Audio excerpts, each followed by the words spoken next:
Čau lidi, nejsem si úplně jistý, čím to je, ale poslední dobou se začínám všímat toho, že se v pár zemích na světě ještě nemluví česky. Co k tomu dodat? Magoři prostě. A jelikož zatím neumí česky, tak my společně ukážeme, jak se říká jejich společnostem, službám a frázím ve vyspělém světě, tedy u nás. Jdeme na to!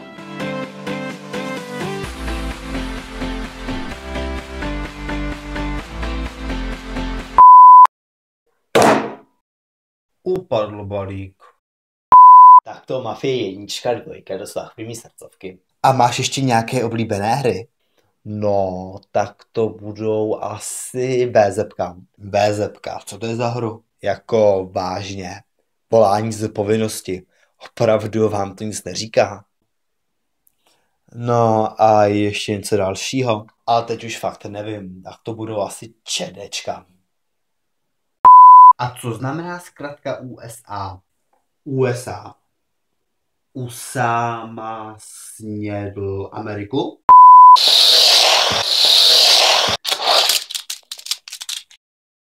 Včera jsem si koupil minové lemeslo na pále za 7 euro. To je hlupák, on to kupuje, zlatá bystlina. Hele, a víte, za to můžou zavřít? Sakla.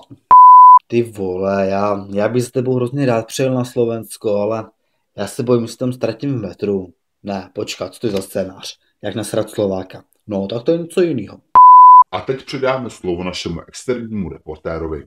Dobrý den, jak už jste slyšeli ve studiu, tak lavice v kostele umřel Koláč pochopil, že dnes angličtinu nezaujímá už ani britské diváky a tak se rozhodl, že začne natáčet v češtině. Když se o příchodu tohoto monopolu ovšem dozvěděl jediný muž televize, tak ve strachu ze ztráty prvenství na YouTube se pokusil lavici v kostele umřel Koláč zavraždit. Ten však ušiškování přežil ve zdraví. Pak se ale lavice v kostele umřel Koláč stejně přežral k smrti koláčem a čirou náhodou v kostele. A jak to vypadá s pachatelem? Jdi, celým jménem Jdi muž televize, se přes 13 hodin skrýval. Pak ho ale útvar rychlého nasazení stejně zatknul v neznámém bytě.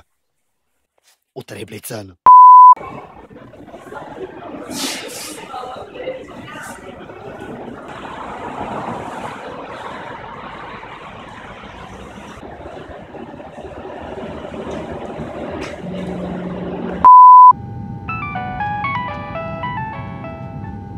Ahoj mami.